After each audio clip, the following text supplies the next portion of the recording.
Cool off, babe. No, hindi ako papayag. Mabilis na tutol ni Cyrus sa gusto ni Hailey. Gusto ko ng peace of mind, babe. Dahil hindi ko alam kung mahal nga ba talaga kita. Nagsasawa na ako na palaging ganito. Gusto kong hanapin ang kaligayahan ko. And without me? Yes. Mabilis na sagot ni Hailey. Damn, bakit? Ano bang hindi mo nakita sa akin na nakita mo sa iba? Tanong niya sa dalaga. Wala, Sai. Gusto ko lang ng tahimik. Yung walang nangungulit. Walang palaging tumatawag kung nasan ba ako. Gusto ko ng tahimik na buhay na wala ka sa buhay ko. Diretsyong sabi ni Hailey. Sigurado ka na ba talaga sa gusto mo? Hindi ko na ba talaga mababago ba ang desisyon mo? Hindi na, Sai. Anya. Okay, walang problema. Nakayukong sabi ni Cyrus. Nauna nang nagpaalam si Hailey kay Cyrus habang naiwan naman si Cyrus sa dati nilang tagpuan. Matagal bago siya nagpasyang umalis. Masakit para sa kanyang naging kinahinatnan ng relasyon nila ni Hailey. Pero ano pa nga bang magagawa niya? Wala nang sila kaya tatanggapin niya ito ng buo. Kahit labag sa loob niya. Oh, aalis ka? Uuwi na ako sa amin, bro. Doon na lang siguro ako maghahanap ng trabaho. Ani Cyrus sa kaibigan niya. Isang security guard sa isang mall si Cyrus. At hindi man kalakihan ng sahod niya, ay may maipapadala naman siya sa magulang niya para sa pang-araw-araw na mga ito. At para sa pag-aaral ng mga kapatid niya. Bakit? May problema ba sa trabaho mo? Akala ko ba gusto mo rito? Namimiss ko na kasing magulang ko, kaya doon na lang muna ako. Babalik na lang siguro ako kapag okay ng lahat. Anya. Tumango na lang ang ka-boardmate ni Cyrus at pinag-iingat siya. Samantala, sa bahay ng mga Ignacio. Are you crazy, Madeline? You're the heiress of Ignacio family. Na sana, hindi na lang nangyari. Mabuti pang hindi na lang ako naging heiress para hindi magulang buhay ko. Simpleng buhay lang naman ang gusto ko. You know that, Mom? Emosyonal na sabi ni Madeline sa kanyang ina. This is for you, anak. Para sa kinabukasan mo. Mahinahong sabi ng kanyang ina. No, Mom. It's not for me. Ang sabihin mo para sa kapakanan ng kumpanya. Kaya niyo ako ipakakasal sa lalaking edi rin kung sang planeta nang galing. Madeline. Tawag ng ina niya sa kanya dahil basta na lang niya itong tinalikuran. Pero hindi na niya nilingon pa ang kanyang ina. Diretso siyang sumakay sa kotse niya at pinaharurot yon. Panay ang tawag ng ina ni Madeline sa kanya dahil darating na ang ama nito. Pero wala siyang pakialam. Minute niya ang cellphone niya kaya hindi niya alam na may tumatawag na pala sa kanya. Mag-iingat ka. Anya ng ka-boardmate ni Cyrus. Tumango lang siya at saka siya sumakay ng taxi para magpahatid sa bus station. Ilang oras din ang naging biyahe ni Cyrus bago siya dumating sa Leyte. Kaagad naman siyang sinundo ng kapatid niya na masayang makita siya. Kuya, you're finally here.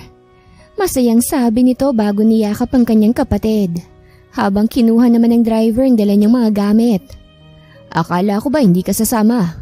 Tanong niya sa kanyang kapatid. Parang ayaw mo na yata ako makasama Nagtatampong ani ng kapatid ni Cyrus sa kanya. Huwag ka na agad magtampo dyan. Tayo na at gutom na ako. Gusto mo kumain muna tayo? No, hindi na. Mas gusto ko pa rin ang luto ni Mommy. Nakangiti niyang sabi. Totoong mas gusto ni Cyrus ang luto ng kanyang ina. At sa mga hindi nakakakilala sa kanya, siya lang naman ang anak ng mag-asawang Jenry at Diego Cantemayor. Pero hindi siya kilala ng mga tao sa paligid niya. Dahil ayaw naman niyang ibunyag kung sino talaga siya sa totoong buhay. Tanging mga ka-relatives lang ng mga Cantemayor ang nakakakilala kay Cyrus kung sino talaga siya. Graduate sa Mascom si Cyrus. Pero mas pinili niya ang simpleng buhay at nagtrabaho bilang mababang uri ng tao. Alam kong nangyari sa inyo ng nobya mo. Ano pa bang hinahanap niya at nakipaghiwalay siya sa'yo? Usisa ni Jennifer sa kanyang kapatid. I don't know. Siguro hindi siya kontento sa akin. Mahinahon niyang sabi. Dahil mahirap ka? Hindi ba niya alam na anak ka ng isang Cantemayor? At... No. He caught her sister. Naaawa namang pinagmasdan ni Jennifer ang kanyang kuya. Alam niyang mahal nito ang kanyang nobya. Dahil ito ang dahilan kung bakit siya lumuwas ng Maynila para palagi itong makasama. Hindi niya alam na hahantong sa hiwalayan ng relasyon ng dalawa. Jennifer knows kung gaanong kamahal ni Cyrus si Hailey. Pero sinayang lang ng babae ang pagmamahal nito na kahit pamilya niya ay kaya niyang iwan, makasama lang siya ni Cyrus. Pagdating nila sa kanilang bahay, ay masayang niyakap ni Cyrus ang kanyang ina. Mabuti naman at umuwi ka na rito, son. Ani Jenny sa anak niya. How are you, mom? I missed you so much. Matamis na napangiti si Jenny at pinisil ang pisngi ng anak niya. Napaka-sweet talaga ng anak ko. I'm okay, son. Lalo na ngayon at nandito ka na. Kaya let's go. Nagluto ako ng paborito mo. Anya ng kanyang ina na kaagad naman niyang tinanguan. Masayang pinagmasdan ni Jenny ang anak niya na magana kumakain kasama sila. Good afternoon, Dad. Sabay na napalingon si Jenny at Cyrus sa kanilang padre di pamilya. Mabuti naman at hindi pa ako huli. Nakangiting sabi ni Diego sa mag-ina niyang kumakain. Tumayo naman si Cyrus at nakipagbeso sa kanyang ama. Maupo ka na, Han. Ani Jenny sa asawa niya. Kaagad namang umupo ang Ginoo sa tabi ng kanyang asawa at sinabayan ng mga ito. Since nandito ka naman na, son, gusto sana kitang ipakilala sa anak ng kasosyo ko sa negosyo para mapag-usapan na natin ang tungkol sa kasal niyong dalawa. Basag ni Diego sa katahimikan nila. Han, nasa hapag tayo. Sita ni Jenny sa kanyang asawa. It's okay, ma'am. Don't worry. Pigil ni Cyrus sa kanyang ina. Inaasahan na niyang sasabihin yun ng kanyang ama dahil noon pa man ay sinabi na nito na ipagkakasundo siya nito. Pero nakiusap siya rito na kaagad naman siyang pinagbigyan. Gusto ko munang makilala siya ng ako lang, Dad. Huwag mo muna akong ipakilala sa kanya. Pakikiusap niya rito. Nakaunawa namang tumango ang ama niya sa kanya. Let's continue to eat. Ani Jenny. Tahimik na kumain sila hanggang sa natapos na silang kumain. Habang nakahiga siya sa kanyang kama, ay hindi napigilan ni Cyrus na isipin si Hailey. Pero kapag naiisip niya na kaya ito nakipag-cool off sa kanya ay dahil may nahanap na itong mayaman sa kanya, ay kusang napapakuyom na lang ang kamao niya. Lingid kasi sa kaalaman ni Hailey, ay pinapasundan pala siya ni Cyrus sa mga lakad nito. Gusto na sana niyang sabihin dito ang totoo niyang pagkatao. Pero sa nalaman niya, ay mas pinili na lang niyang ilihim dito ang lahat. Ilang araw nang nagdaan, wala nang balita si Cyrus kay Hailey. Dahil lahat ng may kaugnayan sa dalaga ay itinapon na niya. Para wala na siyang maalala dito at pinipilit ang kanyang sarili na mag-move on. Habang tahimik na nakatingin sa malalim na tubig mula sa kinaroroonan niya, ay isang babae ang nakakuha ng atensyon niya. Bakit ba naman kasi pinanganak pa ako sa mundong to? Sana hindi na lang para wala na akong problema. Sigaw nito mula sa hindi kalayuan. Tahimik na pinagmamasan ni Cyrus ang babae na sa tingin niya ay nakapikit at dinadama ang malamig na hangin na dumadampi sa balat niya. Magagabi na rin kasi, kaya hindi siya nito napansin. Nang umalis ang babae sa kinatatayuan nito ay siya namang tayo ni Cyrus at sinunda ng babae. Huminto ang babae sa isang sasakyan. Nang makasakay ito ay saka pa lang din nagpatuloy sa paglakad si Cyrus. Habang nasa kanyang sasakyan ay hindi mapigilan ni Madeline ng maiyak. Masama ang loob niya sa kanyang magulang, pero wala siyang magawa sa gusto ng mga ito. Masyado pa siyang bata para mag-asawa. Nasa 20s pa lang siya pero kailangan na niyang magpakasal sa hindi niya kilala kung sino. Sa halip na dumiretso sa kanilang bahay, ay dumiretso na lang si Madeline sa isang bar. Marami pang napasipol nang makita siya. Hindi lang kasi mayaman si Madeline. Taglay din ito ang ganda na talaga namang kahuhumalingan ng mga kalalakihan. Ladies drink please. Anya sa bartender na kaagad naman itong sinunod. Nang maibigay ito sa kanya ng bartender ay walang pasabi na ininom to ni Madeline. Hindi naman ganun kasama ang lasa pero Dahil sa hindi siya sanay kaya talaga namang tinamaan siya sa ininom niya. Kahit nakakailang shot pa lang siya. Alone? Anya ng lalaki na naglakas loob na lapitan siya. What do you want? Walang lingon niyang tanong sa lalaki. Ang taray mo naman, miss. Gusto lang naman kitang samahan. Nakita ko kasi na mag-isa ka lang. Want more? Ipinakita pa ng lalaki ang hawak nitong wine kay Madeline. Mabilis na inagaw ng dalaga ang hawak nitong baso at walang pasabi na nilagok yon. Muntik pa siyang masuka dahil sa tapang ng iniinom niya. Habang ang lalaki naman ay nakangisi sa naging reaksyon ng dalaga. Anong klaseng wine ba ito? Bakit ang sakit sa lalamunan ng lasa? Wala sa sarili niyang sabi. Pasimple naman na hinipo ng lalaki ang legs ng dalaga. Pero napatigil ang kamay nito nang may humawak sa kamay niya. Don't you touch her. Matigas na ani ng lalaki. Agad namang napaangat ang ulo ng lalaking nanghipo kay Madeline. Sino ka ba? Girlfriend ko siya.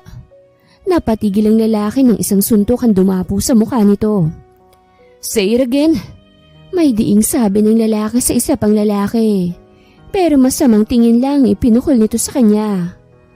Wow! Ang kula! Para lang si Wonder Man! Nakangiting sabi ni Madeline habang nakatingin sa dalawang lalaki. Gustong matawa ng bartender sa naging reaksyon ni Madeline. Pero pinigilan niyang sarili dahil baka siya naman ang mabalingan ng lalaking galit. Let's go! Anya ng lalaki tinila si Madeline. Pero ang dalaga kumapit pa sa counter. Damn it, woman! Hey! Ibaba mo ko, ano ba? Tili ng dalaga nang parang sako siya nitong binuhat at kinarga sa balikat ng lalaki. Ano ba?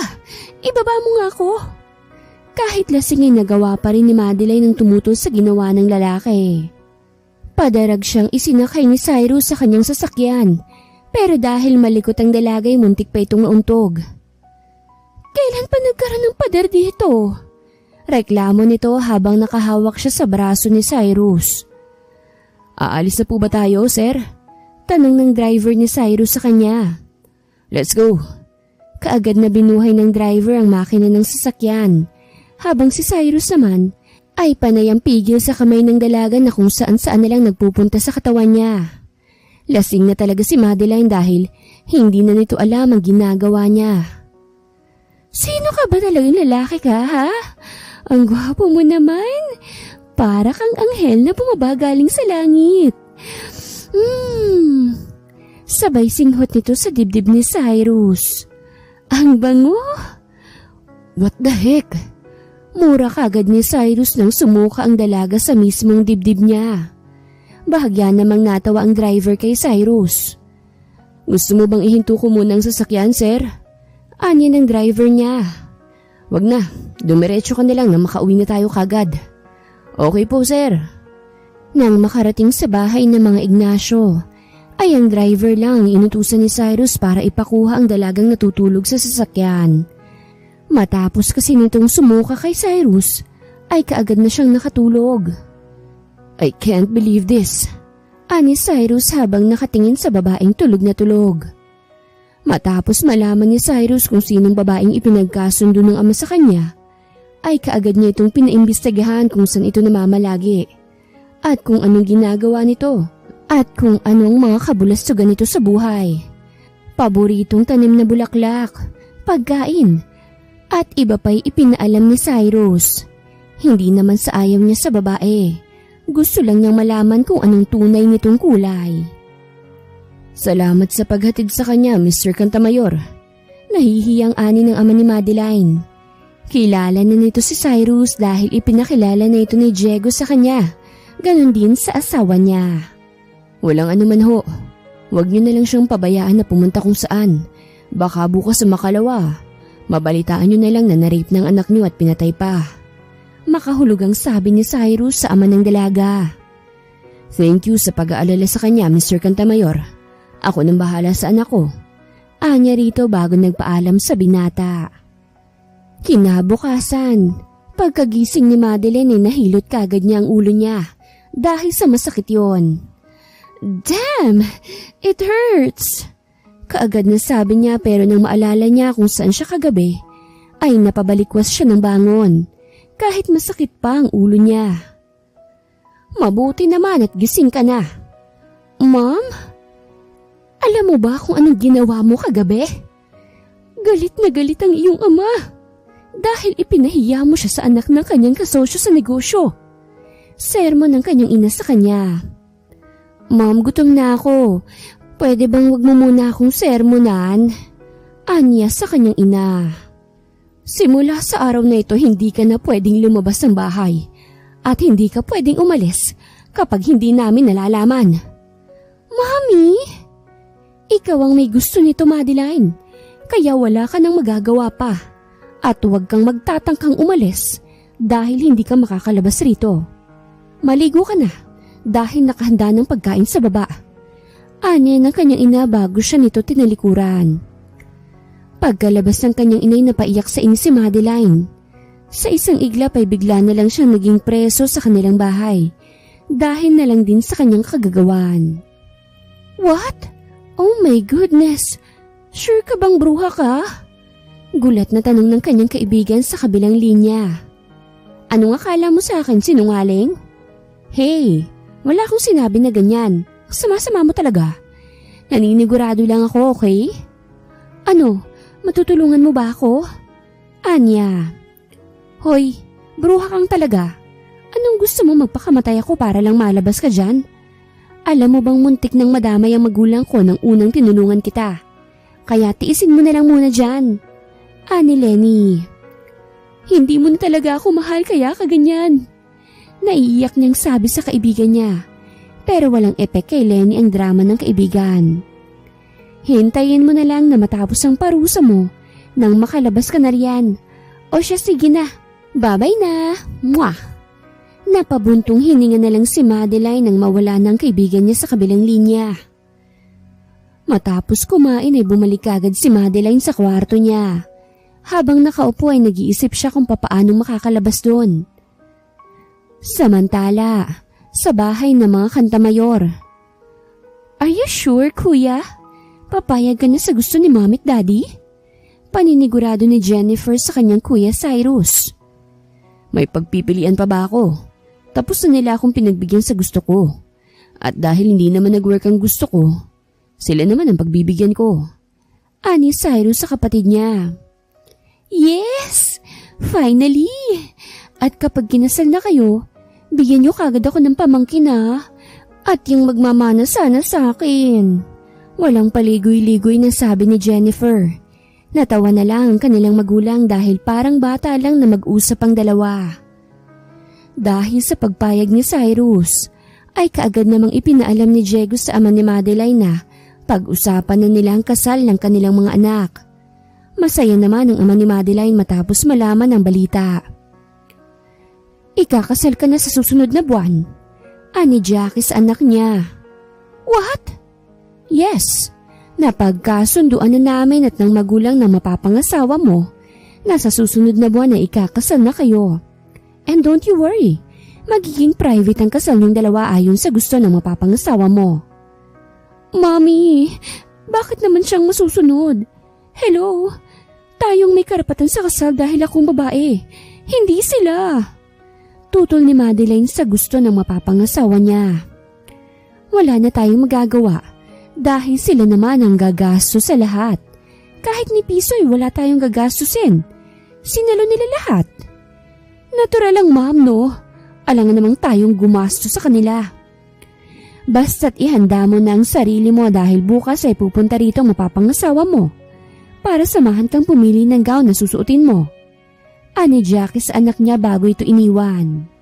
Hindi alam ni Madeline kung matutuwa ba siya o maiinis dahil hindi magtatagal ay hindi na siya isang miss, kung hindi isa na siyang misis. Tulad ng sabi ng kanyang ina, kinabukasan, kagigising pa lang niya nang may kumatok sa kwarto niya. Sino yan? Senyorita, nakahanda na pong pagkain. Bilisan mo na raw at nasa baba ng mapapangasawa mo. Imporma ng katulong. Napabalikwas ng bangon si Madeline nang marinig ang sinabi ng katulong. Wisit! Bakit ang aga naman yata niya? Reklamo niya pero nang mapatingin siya sa wall clock, ay gano'n na lang ang panlalaki ng mga mata niya nang makita niya ang oras. Magna-9 na pala?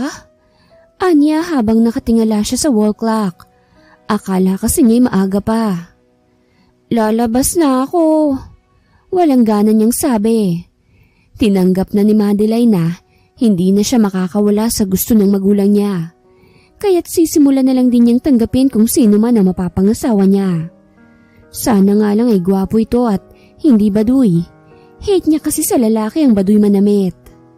Matapos niyang maligot magbihis, ay kaagad nang lumabas ng kwarto si Madeline.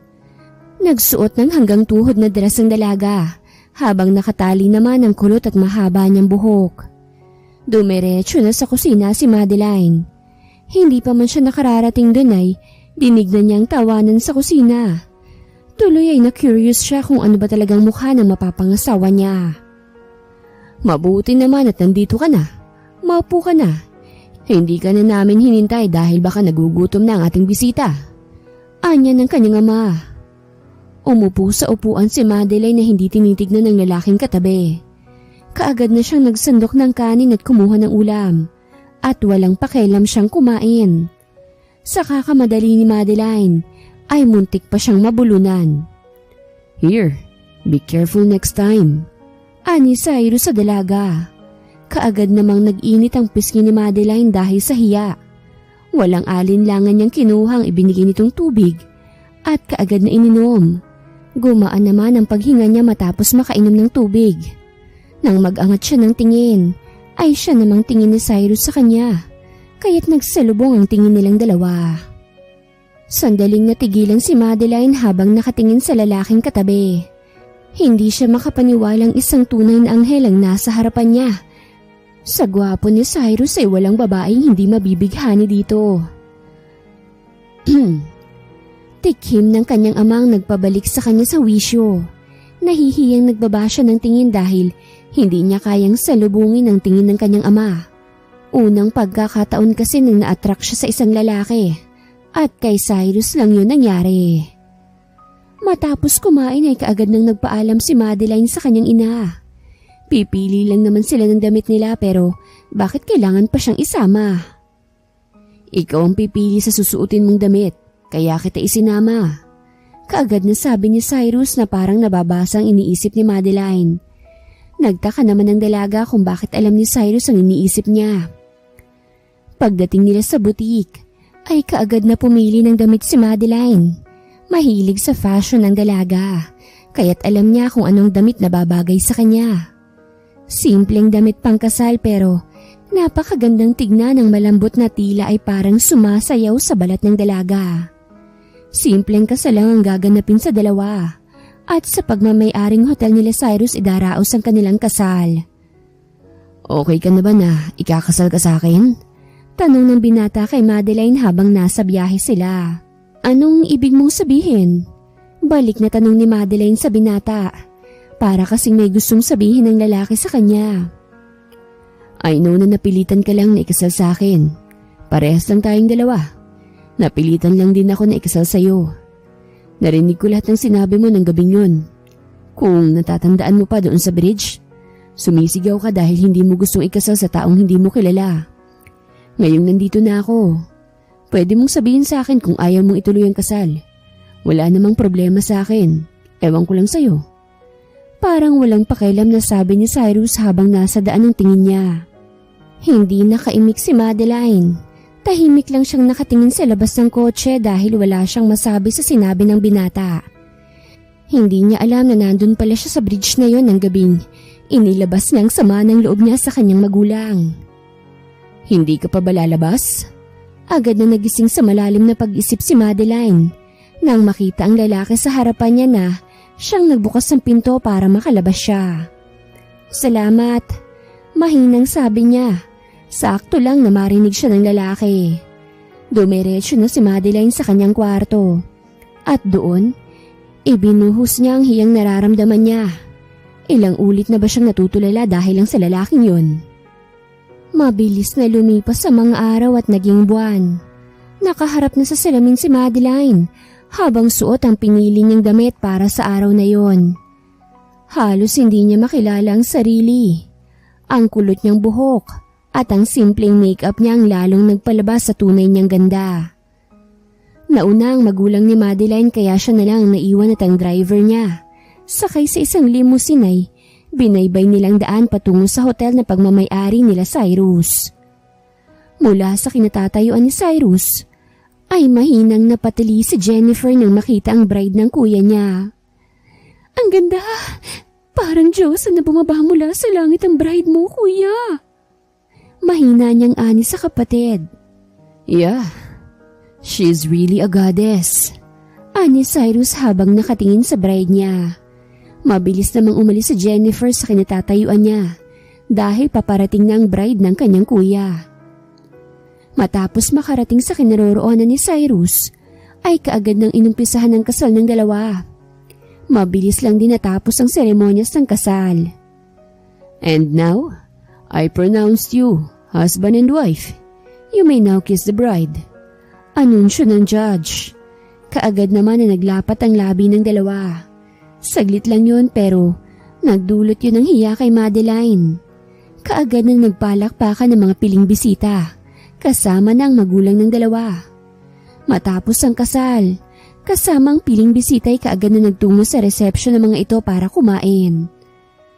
Sana magkaroon kaagad kayo ng anak para makakita na kami ng apo namin. Ani Jenny sa mag-asawang Madeline at Cyrus. Muntik namang naibugan ni Madeline ang kinain niya dahil sa sinabi ng kanyang mommy. Don't worry mom, sisiguraduhin kong dadami ang lahi natin. Nakangising sabi ni Cyrus. Nag-init naman kaagad ang pisngi ni Madeline dahil sa narinig mula sa asawa niya. Habang nagsitawanan naman ang mga magulang ng dalawa. Matapos nilang kumain ay nauna nang umalis ang dalawa sa reception. At dahil ayaw naman ni Madeline na sa ibang bansa sila mag-honeymoon, ay doon na lang sa mismong hotel kung saan sila ikinasal sila na malagi. Magbihis ka na, hindi ka ba naiinitan sa suot mo? Puna ni Cyrus sa asawa niya, para kasi itong walang planong magbihis. Iisa lang ba talaga ang tutulugan natin? Tanong ni Madeline, habang hindi makatingin ng maayos sa asawa niya. Why? Natatakot ka ba? Bakit naman ako matatakot? Nangangain ka ba? No, pero baka. Sabay kindat ni Cyrus sa asawa niya. Napaatras naman si Madeline mula sa kinauupuan niyang kama nang biglang humiga si Cyrus sa gilid niya. Bakit ka naman natatakot sa akin? Samantalang numunti ka ng mamanyak sa bar. Hindi ka man lang natakot. Ang saya mo pa nga nung sinunto ko yung lalaki na nang hipo sa'yo. Walang ganang sabi ni Cyrus habang nakapikit. Nanlaki naman ang mga mata ni Madeline dahil sa narinig at pilit na binabalikan ng gabing yon. At ako nga pala yung lalaki na sinukahan mo ng gabing yon nang ihatid kita sa bahay nyo. Dugtong ni Cyrus sa sinabi niya. Hindi makapaniwalang nakatitig si Madeline sa asawa niya habang inaalalang pinagagawa niya ng gabing yon. Nang makuha niya ang sinabi ng asawa niya, ay napatakip na lang siya sa kanyang bibig habang nag-init naman ng kanyang pisngi nang maalala ang pinagagawa niya. Lalo na ang pagsuka niya sa dibdib ni Cyrus. Naaalala mo na ba? Wala akong matandaan ng gabing yun at hindi ko alam na ikaw ang lalaking yun. Pagsisinungaling niya sa kanyang asawa. Talaga ba? Pero tingin ko parang hindi eh. Parang alam mo naman ang lahat. Hindi mo lang sinasabi. Wala nga sabi akong matandaan. Patuloy na pagsisinungaling ni Madeline. Defensive. Tumahimik ka na nga. Sinabing wala nga akong matandaan eh. Lumabas ka na nga nang makapagbihis na ako. Inis na sabi niya kay Cyrus. Why? Hindi naman ako naninilip. Pero kung gusto mo pwede naman kitang samahan sa... Bastos! Napahalakhak si Cyrus nang makitang inis sa mukha ng asawa niya. Nang kumuha ito ng unan ay mabilis niya itong sinalag para hindi tumama sa mukha niya. Kaya't lalo pang nagalit si Madeline sa kanya. Alam mo, mas lalo kang gumaganda kapag nagagalit ka. Patuloy na pang-aasar ni Cyrus sa kanyang asawa. Nag-init ang pisngi ni Madeline pero hindi niya ito binigyan ng pansin. O sige, hindi ka lalabas? E di dito ka na lang at ako ang lalabas. Sabay talikod ni Madeline pero hindi pa man siya nakararating sa pinto nang hilahin siya ni Cyrus. At napasubsob sa dibdib ni Cyrus ang mukha niya. How dare you? Galit niyang inaalis ang sarili sa pagkakayakap ng asawa niya. Pero hindi siya pinakawalan ni Cyrus. Mabilis siya nitong pinangko kaya't nanlaki ang mga mata niya. Nagpupumigla siya pero ang matigas sa mga braso nito ay hindi niya kayang baklasin hanggang sa naibalik siya nito sa kama. Don't try my patience, lady. Get up and change your dress or I will change it for you. Nakangising sabi ni Cyrus. Mabilis namang kumilos ang asawa niya papuntang banyo. Saka palang nakahinga ng maluwag si Madeline nang makapasok na siya sa loob. Ang manyak na yun! Nanggawa pa akong takutin. Naiinis niyang pagkausap sa sarili niya habang hinuhubad ang damit niya. Pero sa kasamaang palad ay sumabit ang zipper sa suot niyang damit, kaya't hindi niya ito matanggal. Kapag minangmalas ka nga naman! Hindi naman ito ganito kanina. Reklamo niya. Nakailang segundo na si Madeline sa loob ng banyo. Hindi pa rin ito nakalalabas. Hanggang sa nagkalahating oras na siya doon ay hindi niya pa rin matanggal ang damit dahil baka masira ito. Do you want help? Napaigtad sa gulat si Madeline nang sumilip sa siwang ng pinto ang asawa niya. Kanina ka pa dyan, kaya alam kong may problema. Hindi na nakapag-react pa si Madeline nang pumasok si Cyrus saka siya pinatalikod. Nagsitayuan ang mga balahibo niya nang dumampi sa balat niya ang kamay ng kanyang asawa. Unang pagkakataon na may lalaking humawak sa kanya. Kaya siguro gano'n na lang ang reaksyon ng katawan niya. Done! Mabilis na tumalikod si Cyrus nang maibaba ang zipper ng damit ni Madeline. Bigla kasing nag-iba ang pakiramdam niya nang mahawakan ang balat ng kanyang asawa. Nang makarating siya sa kama, ay ramdam niya na parang nasasakal ang kanyang junjun sa baba. Puisit! Hindi mapigilang mura ni Cyrus. Ngayon lang siya naging ganun sa isang babae na kahit noon pa sila ni Hailey ay hindi niya maramdaman ng ganun. Kahit ito na mismo ang kusang umaakit sa kanya. Kaya rin siguro siya iniwan ni Hailey dahil hindi niya maibigay rito ang bagay na gusto nito. Matapos makalabas si Madeline sa banyo, ay nakasuot lang siya ng roba habang naglakad itong papunta sa kama. Maligo ka na rin kung gusto mo, tapos na ako. Mahinang ani Madeline kay Cyrus. Ang mabangong halimuyak na nanggagaling sa asawa niyang nagpatindi sa nararamdaman ni Cyrus. Hindi niya mapigilang tignan ang asawang nakaupo sa kama.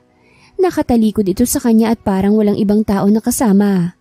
Dahil abala ito sa ginagawa niya. May ginawa akong kondisyon para sa ating dalawa. Mag-asawa lang tayo kapag nasa harap ng magulang natin. Pero pag hindi, okay lang kahit na anong gawin mo.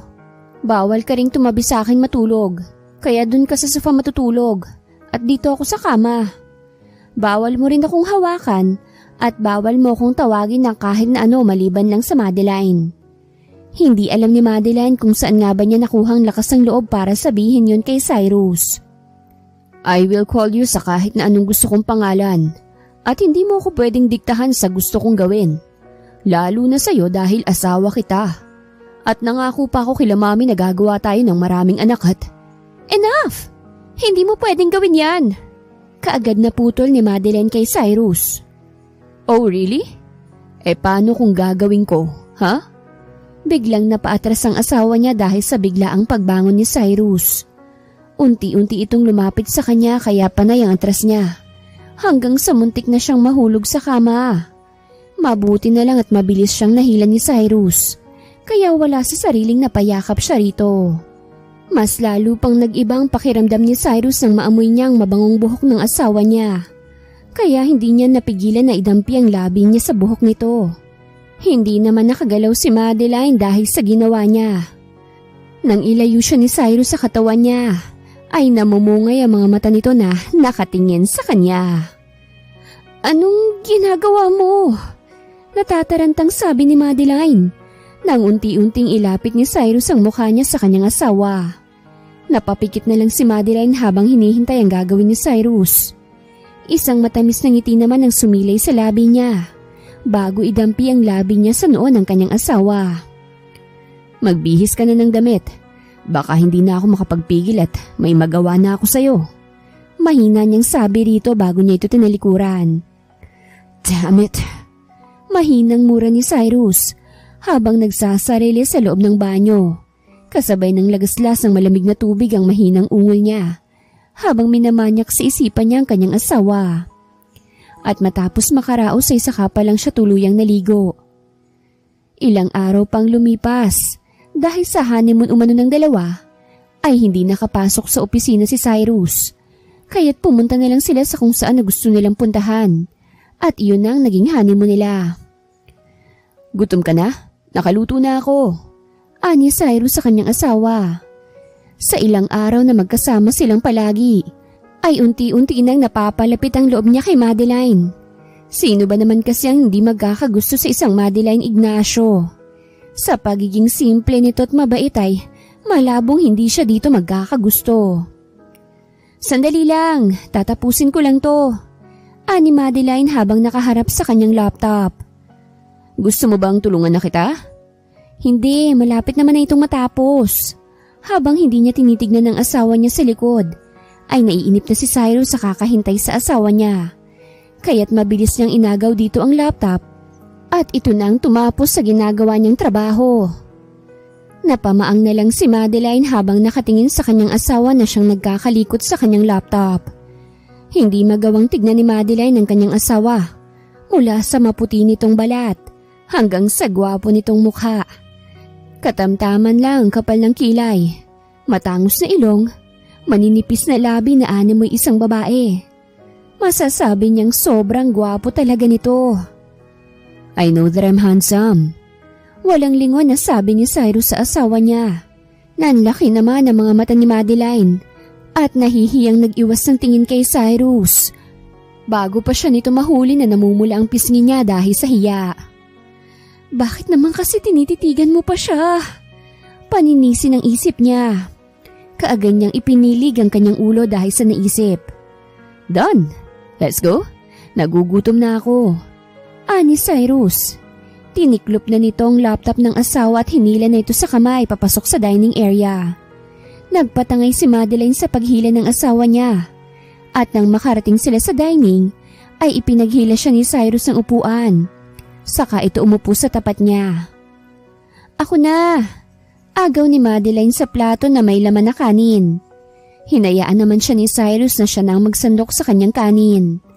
Tahimik na kumain ng dalawa hanggang sa natapos silang kumain.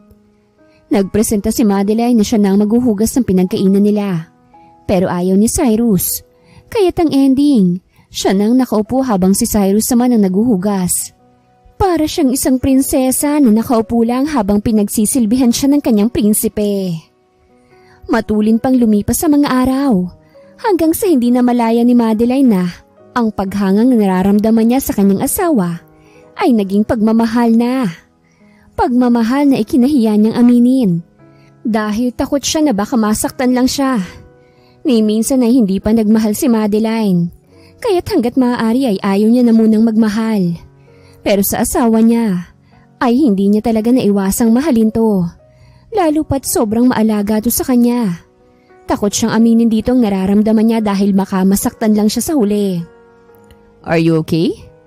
Napaigtad naman si Madeline nang pumalibot sa bewang niya ang dalawang braso ng kanyang asawa. Habang nakahilig naman sa kanyang balikat ang ulo ng lalaki. Sanay na siya na palaging ginagawa yun ni Cyrus sa kanya. Pero hindi niya maiwasan ng mahiya pa rin dito. Okay lang ako.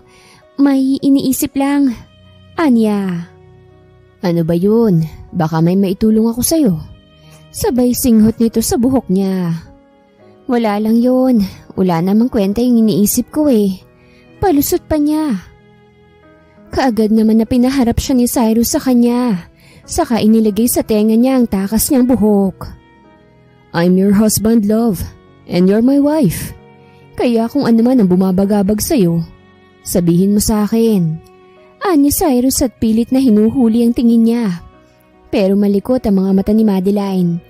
Kaya't hinawakan ni Cyrus ang mukha ng asawa niya. Dahilan para magsalubong ang tingin nilang dalawa. Parang nag-uusap ang mga mata nila hanggang sa hindi na malaya ni Madeline na naglapat na pala ang labi nilang dalawa.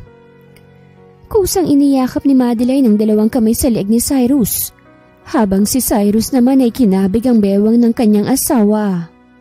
Isinandal niya ito sa gilid ng pinto sa may terrace. Hinayaan lang ni Madeline na maglakbay ang kamay ni Cyrus sa katawan niya, hanggang sa matunto nito ang dalawa niyang papaya. Bumaba sa leeg niya ang halik ni Cyrus. Para bang lalagnatin si Madeline dahil sa kakaibang init na nararamdaman, buhat sa ginawa ni Cyrus sa kanya. Hanggang sa namalayan na lang niyang nasa kama na pala siya. I love you. Mahinang bulong ni Cyrus sa tenga ng asawa niya. Expected niya niyang siyang nakauna sa asawa niya at hindi nga siya nagkamali. Ilang ulit niyang inangkin ng asawa hanggang sa parehas na silang napagod. Habang si Madeline naman ay parang panaginip lang para sa kanyang narinig. Sobrang bigat na kasi ng talukap ng mga mata niya. Kaya akala niya ay panaginip lang ang pag-I love you ng asawa sa kanya. Kinabukasan pagkagising ni Madeline ay wala na ang asawa sa tabi niya. Nang igalaw niya ang kanyang katawan ay masakit kaagad ang naramdaman niya. Ouch! Bakit bang sakit pa rin? Reklamo niya. Para kasi siyang binugbog sa sakit ng kanyang katawan. Nang bumangon siya ay may damit na siya. Naalala niyang wala siyang damit bago siya natulog. Sa pagod kasi niya sa ginawa ni Cyrus ay hindi na siya nakapagdamit pa. Baka naman dinamitan ka niya. Tili ng kabilang bahagi ng isip niya, kaya't napangiti na lang siya. Hindi pa man lumalapat sa tayos ang paa niya ay bumukas ng pinto ng kanilang kwarto at pumasok dun si Cyrus na may dalang tray. Tama lang ang gising mo't nakaluto na ako ng breakfast natin. Ani Cyrus, kaagad namang nag-iwas ang tingin si Madeline sa asawa niya nang maalalang ito ang nagbihis sa kanya. Baka kasi lamigin ka kaya sinuotan kita ng damit. Don't be shy, asawa mo ko at nakita ko na lahat sa'yo. Kaya't huwag ka nang mahiya. Anya sa kanyang asawa. Kahit ganun ang sinabi ni Cyrus ay nahihiya pa rin si Madeline sa kanya. Gusto mo bang maligo muna? Marahang tumango si Madeline. Pero ang hindi niya inaasahan, ang ginawa nito. Para kasi siyang bata na basta nalang kinarga ni Cyrus at dinala sa banyo. Teka, anong ginagawa mo? Pigil ni Madeline sa kamay ng asawa niya. Papaliguan kita para mas mabilis kang matapos. Nakangising sabi ng lalaki. What? No! Lumabas ka na! Tutol kagad ni Madeline sa sinabi niya Cyrus. No, as I said, ako magpapaligo sa'yo. Kaya wag ka nang malikot. Utos ni Cyrus. Sa kanya pinaliguan ng asawa niya. Kahit malamig ang tubig na lumapat sa kanyang katawan ay ramdam pa rin ni Madeline ang pag-init ng kanyang pisngi dahil sa hiya. Hindi niya lubos maisip na ang isang Cyrus Cantemayor ay may tinatago palang kaswitan sa katawan. Matapos siyang paliguan ni Cyrus ay ito na rin ang nagbihis sa kanya. Sobra-sobra ng hiyang nararamdaman ni Madeline dahil para bang baliwala lang kay Cyrus ang lahat na para bang hindi ito apektado sa kanya. Mabilis na lumipas sa mga araw at naging mga buwan. Nakabalik na si Cyrus bilang CEO ng kanyang kumpanya. Ma'am, may naghahanap po sa inyo sa labas. Balita ng assistant ni Madeline sa kanya. Sino daw? Sagot niya habang nasa ginagawa niyang design ng kanyang tingin. Cyrus daw po, ma'am. Agad na paangat ng ulo si Madeline nang marinig ang pangalan ng asawa niya. Papasukin mo siya. Utos niya sa kanyang assistant na kaagad namang ginawa ng babae. Habang sa kinaroroonan ni Cyrus ay hindi mapigilan ng mga babaeng empleyado na kiligin habang nakasilip sila kay Cyrus sa kinuupuan nito. At nang papasukan siya ng assistant ni Madeline, ay mabilis niyang pinuntahan ang kanyang asawa. Hey, napadaan ka yata. Wala ka bang trabaho sa opisina mo? Nakangiti niyang tanong sa kapapasok lang na lalaki. No, I missed you kaya ako dumaan dito. Galing ako sa business meeting eh. At gusto ko sana magpahinga. At dito mo naisip na magpahinga? Yes, nandito kasi ang pahingahan ko. Ani Cyrus sabay yakap niya sa bewang ng kanyang asawa at kinintila ng halik ang labi ni Madeline. Kinilig naman si Madeline sa simpleng banat ng kanyang asawa sa kanya. Kumain ka na ba? No, not yet. What? Anong oras na? Hindi ka pa rin kumakain? Nag-aalala ka ba para sa akin? Tumigil ka nga riyan. Napangiti na lang si Cyrus nang batuhin siya ni Madeline ng unan sa sofa. Mabilis na nag-order ng pagkain si Madeline at nang dumating to'y kaagad na niya itong nilagay sa plato. Kumain ka na, nandito ng pagkain mo. Pero ikaw ang gusto kong kainin, love. Nakangising sabi ni Cyrus. Kahit kailan talaga yang kalandian mo? Mas lalo pang natawa si Cyrus nang pingutin siya ni Madeline sa kanyang tagiliran. Ang sakit mo talagang magmahal, love. Pabebeng sabi nito sa kanyang asawa, kaya't mas lalo pa siyang kinurot ni Madeline. Natapos ang buong maghapon ng dalawa na puro kulitan lang ang kanilang ginagawa. Mabuti na lang at hindi pa masyadong busy si Madeline, kaya't nakakakulitan pa niya ang kanyang asawa. Pag parehas kasi silang busy ay parehas din silang walang time para mag-asaran. Pwede bang dumaan muna tayo sa mall? Bibili lang ako ng konting meat at gulay. Wala na kasi tayong stock sa ref. Ani Madeline. Sure, love. Nakangiting ani Cyrus. Nasanay na si Madeline na yun ang tawag ni Cyrus sa kanya. Kaya't hinahayaan na niya ito dahil gusto rin naman niya ang itinatawag nito sa kanya. Pagdating nila sa mall ay dumiretso na sa meat section si Madeline, habang si Cyrus naman ang namili sa mga gulay. Say? Napalingon si Cyrus at tumawag sa kanya. Malaki ang ngiti na humakbang si Hailey papalapit kay Cyrus. Sa bilis ng kilos nito ay hindi na nakailag pa si Cyrus nang diretso siyang yakapin ni Hailey. Nang hindi gumanti si Cyrus sa pagyakap sa kanya ay dahan-dahang kumalas si Hailey sa pagkakayakap sa lalaki. Sorry, masaya lang akong nakita kita. Nahihiyang hingi ng tawad niya kay Cyrus. What are you doing here? Nagtanong-tanong ako dun sa mga ka-boardmate mo noon at sinabi niya na dito ka raw umuwi. Kamusta ka na? Ang laki na ng pinagbago mo ah. Nakangiting ani Hailey kay Cyrus. Yeah, since you left me. Seryoso nitong sabi. Hindi naman agad nakasagot ang dalaga. Iba na ang Cyrus na nakita niya ngayon sa Cyrus na nakilala niya noon. I'm sorry kung nagawa ko man yun sa'yo. Pero pinagsisisihan ko na yun, Sai. Kaya ako nandito dahil gusto kong magbalikan tayo. Magsisimula tayong muli.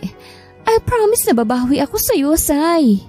Nakikiusap na ani ni Hailey. Love, tapos ka nang pumili? Parehong napalingon si Cyrus at Hailey sa babaeng nagsalita. Yeah, you done? Oo, nakangiting ani ni Madeline. Say, sino siya? Nahihirapang sambitin ni Hailey ang pangalan ni Cyrus. Kinabig ni Cyrus sa bewang si Madeline at iniharap kay Hailey. Love, meet my friend Hailey. Hey, siya si Madeline, my wife. Pakikilala ni Cyrus sa asawa niya kay Hailey. Bumalatay sa mukha ni Hailey ang sakit. Halos hindi niya malunok ang sarili niyang laway dahil sa nalaman.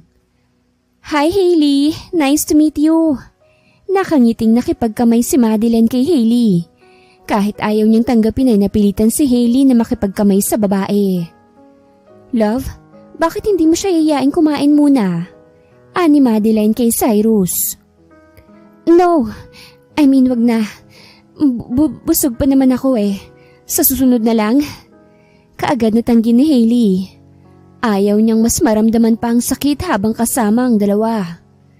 Kaagad na nagpaalam si Hailey kila Cyrus, habang ang mag-asawa naman ay tinapos ng pamimili. At nang matapos ay umuwi na rin sila. Mula sa hindi kalayuan ay kita ni Hailey ang pagsakay ni Madeline sa sasakyan. Si Cyrus pa mismong nagbukas ng pinto para makapasok ito. Muli ay naramdaman na naman niya ang sakit na alam niyang siya rin ang may kagagawan. Kita niyang ibang-iba na si Cyrus.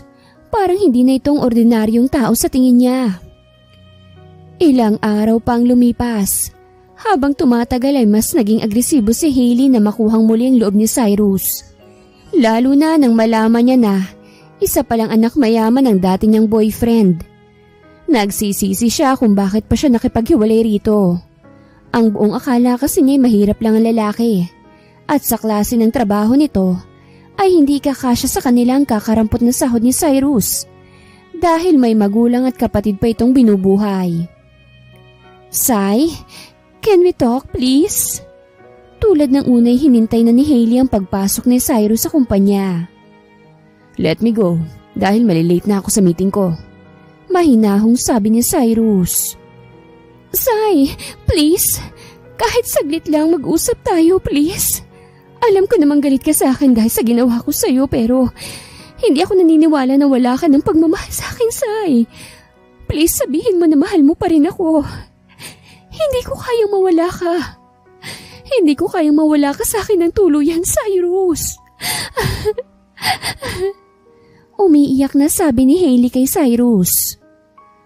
Nung nakipaghiwalay ka sa akin, sinabi mo na gusto mong mabuhay na wala ako. Tapos ngayon sasabihin mo na mahal mo ko? At hindi mo kayang mabuhay na wala ako. Are you out of your mind? No, Sai, no. Kaya ka ba nagkakaganyan dahil alam mo na mayaman ako? Ganun ba? Alam mo ba, noon ko pa sana gustong sabihin sa iyo ang tunay kong pagkatao eh. Pero anong ginawa mo?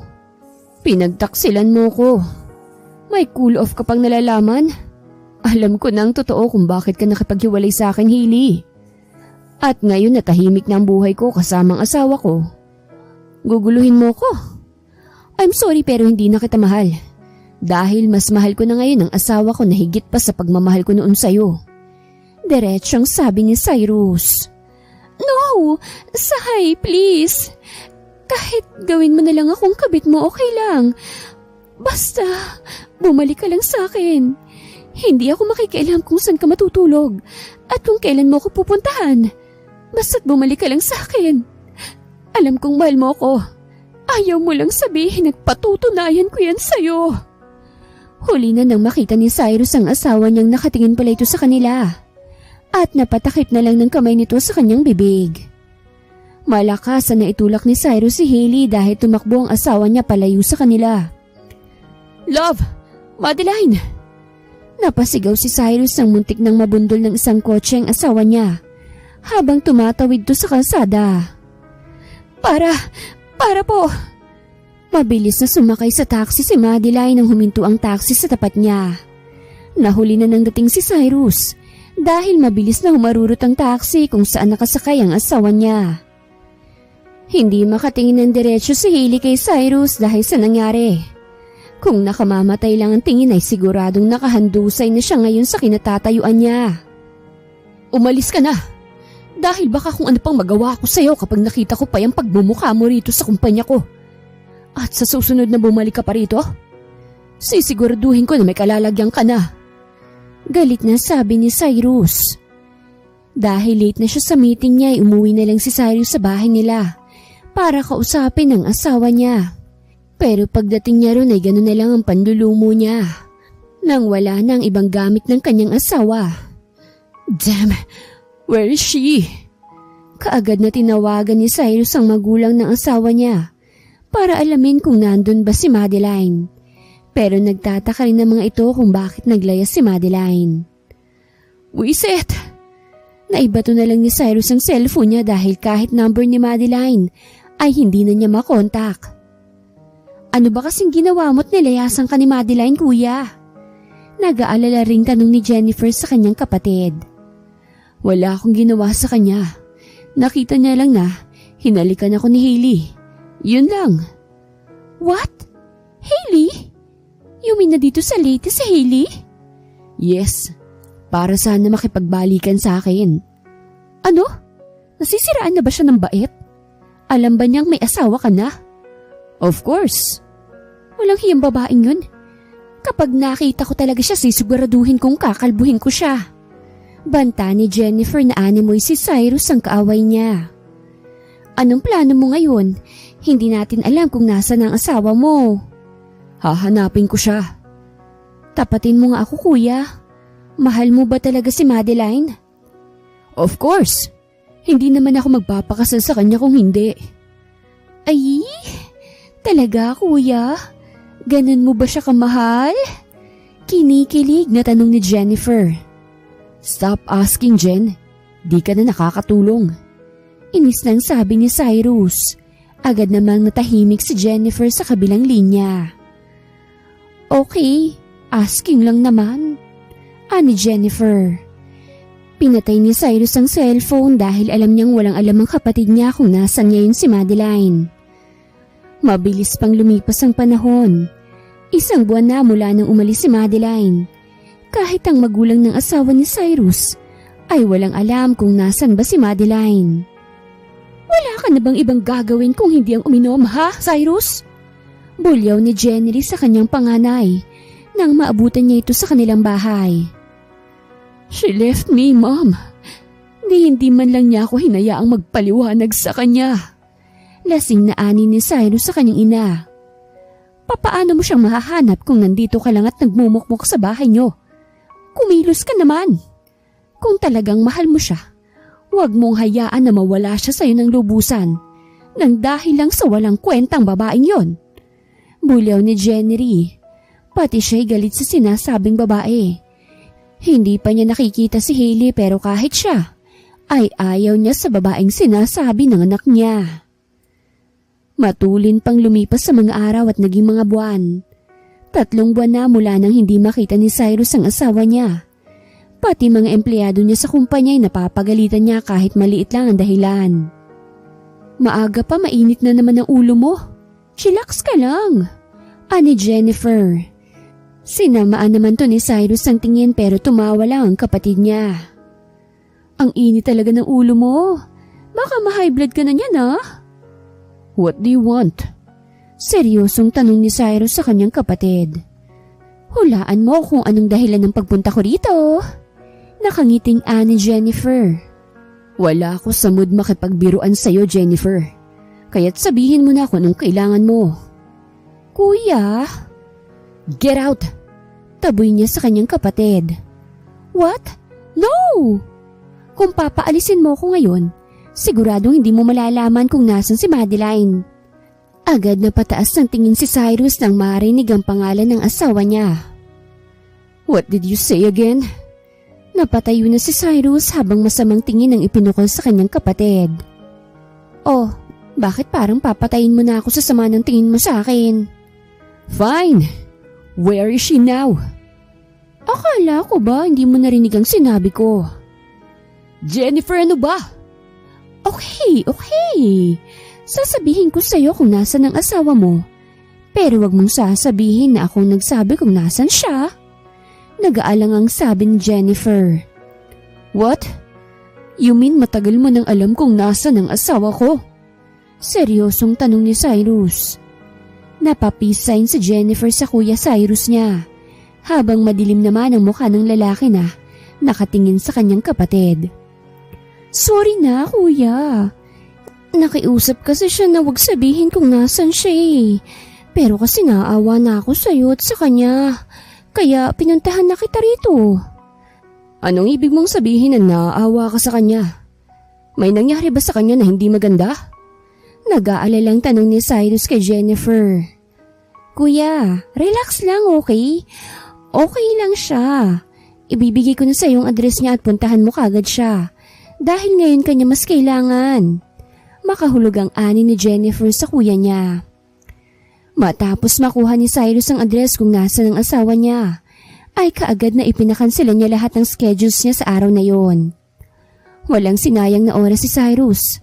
Sabik na siyang makita ang asawa niya kaya kaagad niya itong pinuntahan. Sa isang hindi kalakihang bahay huminto si Cyrus. Ayon sa kwento ng kapatid niya, ay iyon na nga ang bahay kung saan nakatira si Madeline. Naglakad lang si Cyrus papunta sa bahay. Ayaw niyang makatunog ang asawa niya na dumating siya. Malinis ang buong paligid ng bahay. Puno rin ng mga bulaklak ang bawat paligid nito. At halatang inaalagaan to ng mabuti dahil sa nagagandahang mga bulaklak sa paligid. Nang libutin niyang likod ay tumambad sa kanyang hindi kalakihang swimming pool. Sa dulo naman nun ay ang babaeng nakaupo sa isang upuan habang nakaharap sa papalubog ng araw. Ang mahaba at kulot nitong buhok ay sumasayaw sa likod nito habang tinatangay ng hangin. "Wife?" Mahinang tawag ni Cyrus nang makalapit siya sa nakatalikod na babae. Nang humarap sa kanyang babae, ay kusang tumulo ang luha ni Cyrus. Mabilis niyang niyakap ang asawa niya habang hindi naman nakagalaw si Madeline sa kinauupuan niya. "Paano mo nalaman kung nasan ako?" Malungkot na tanong ni Madeline sa asawa niya. "Matagal na kitang hinahanap. Bakit mo naman yun ginawa? Alam mo ba na halos mabaliw ako sa kakahanap sa'yo?" "Para saan pa? Alam ko ng lahat na ex mong babaeng yun. Kaya naman pala gano'n na lang kumakatitig sa'yo. At hindi ka man lang tumutol nang halikan ka niya. Alam ko naman na wala akong laban sa kanya dahil una mo siyang minahal kesa sa akin." Mahabang litanya ni Madeline. "What? Umalis ka na." Napatahimik na lang si Madeline nang selyuhan ni Cyrus ang halikang labi niya. Tulad ng unay, ganun pa rin ang epekto ni Cyrus kay Madeline. Niitulak ito'y hindi niya magawa. Tulad ni Cyrus ay sabik rin siyang makasama ito. Kaya sa mga oras na yun ay kusa na rin siyang bumigay. Nayakap na lang ni Cyrus ang asawa nang kumalas ito sa halik niya. Kung hindi pa sila kinapos sa paghinga, ay hindi niya ito pakakawalan. "Alis!" Mabilis na nailayo ni Madeline ang sarili sa asawa niya nang biglang bumaligtad na naman ang sikmura niya. "Are you pregnant?" Wala sa sariling tanong ni Cyrus kay Madeline. "Kita mo nagsusuka, magtatanong ka pa." Bigla na lang nagsungit si Madeline kay Cyrus. "What?" Takang sabi niya pero hindi na siya pinansin pa ni Madeline. "Hey, hindi mo pa sinasagot ang tanong ko." Habol niya sa kanyang asawa. Pero si Madeline ay patuloy lang na naglakad papasok ng bahay at hindi pinansin ang lalaking nakasunod sa kanya. Kahit hindi kita ng asawa niya nakangiti si Cyrus habang nakasunod siya rito. Isipin pa lang niyang magiging ama na siya hindi matatawaran ng sayang nararamdaman niya.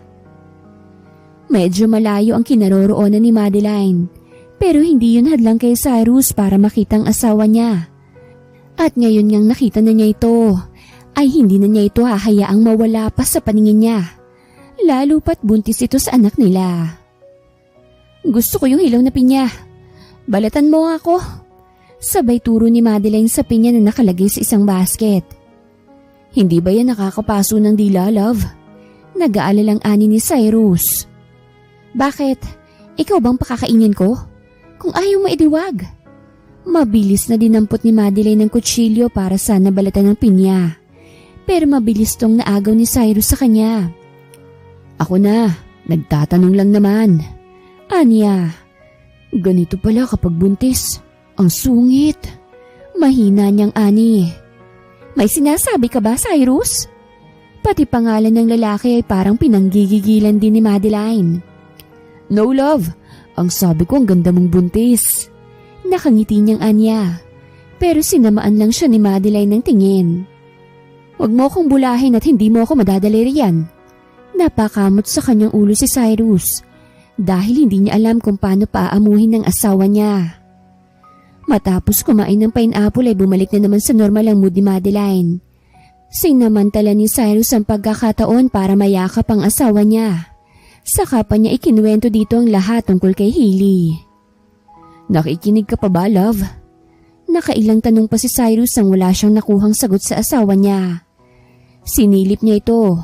Napangiti na lang siya nang makitang tulog na pala ang asawa niya. Marahan niyang binuhat ang kanyang asawa at pinahiga sa malapad na sofa. May foam naman dun sa baba nun, kaya't hindi siya mag-aalala na baka mahulog ito. Matapos iayos ang asawa niya ay naghanap na siya ng maluluto niya sa hapunan. Maggagabi na kasi kaya't nagluto na siya. Matapos niyang magluto ay kinuha niya muna ang kanyang sasakyan kung saan niya ito iniwan at dinala sa tapat ng bahay ni Madeline. May mga kapitbahay naman doon ang asawa niya, pero ang bahay lang nito ang may gate at may garahe. "Love, gising. Kailangan mo nang kumain. Baka gutumin na si baby. Bulong ni Cyrus sa tenga ng asawa niya. At panay pa ang halik niya sa noo nito. Nagising naman si Madeline. Hindi dahil sa pagising nito sa kanya, kung hindi ang panay nitong halik sa kanyang noo. Ang gulo-gulo mo. Kailangan mo nang kumain eh. Kaya sige na. Wala namang nagawa si Madeline kung hindi ang bumangon. Ngayon lang kasi may nagluto sa kanya. Kadalasan kasi pag nagising siya noodles lang kinakain niya. Isang araw lang ay tinagal ng dalawa. Bumalik agad sila sa dating bahay nila. Habang masaya naman ng magulang ni Madeline at Cyrus na natagpuan na siya ng asawa niya. At lalo pa silang masaya nang malaman na buntis na si Madeline na matagal na nilang pinapangarap. Kuyang sakit nun ah! Reklamo ng dalaga nang batukan siya ni Cyrus. Alam pala ni Jennifer simula pa lang kung nasan si Madeline. Dahil siya palang unang nilapitan ng babae. At dahil sa awa niya rito at galit sa kapatid niya, ay tinulungan niya itong makalayo sa kuya niya. Pero nang malaman niyang buntis si Madeline ay hindi na siya nakapagtimpi pa na hindi sabihin sa kuya niya kung nasan ito. Saka pa lang din niya nalaman na walang namagitan pa kay Hailey at Cyrus. Siya rin kasi ang humarang sa inutusan ng kuya niya para hanapin si Madeline. Kaya pala palagi kang umaalis, sabi ni Mami. Dahil sa kanya ka pala pumupunta ha. Love, wag mo na siyang pagalitan dahil sinusunod niya lang ang pakiusap ko sa kanya. Ani Madeline sa asawa niya. Ang akala niya kasi pinagtaksilan siya ng asawa niya. Kaya niya yun ginawa. Mabuti na lang at hindi pumatol pa si Cyrus sa ex nito. Masayang nagsamang dalawa habang hinihintay ang paglabas ng anak nila. Habang si Hailey naman ay nabalitaan na lang nilang pumunta na itong abroad. Naawa naman si Cyrus kay Hailey. Pero wala na siyang magawa pa dahil may higit na siyang mahal. At iyon ay si Madeline. Alam kong hindi ko na maibabalik pa ang kahapon. Kung maibabalik ko lang ang kahapon hindi na kita papakawalan pa. Dahil mahal na mahal kita, Cyrus. Napabalikwas ng bangon si Cyrus nang mapanaginipan niya si Hailey. Love? Okay ka lang ba? Inaantok na tanong ni Madeline kay Cyrus. Okay lang ako, love. Pasensya na kung nagising kita. Matulog na tayo ulit. Humarap si Madeline sa asawa niya at niyakap to ng mahigpit. Hanggang sa nakabalik na siya sa pagtulog. Habang si Cyrus naman ay hindi nawala sa isip niya ang kanyang panaginip. Ipinagdadasal na lang niya na makatagpo ng lalaki na mamahalin at aalagaan si Hailey. Wakas.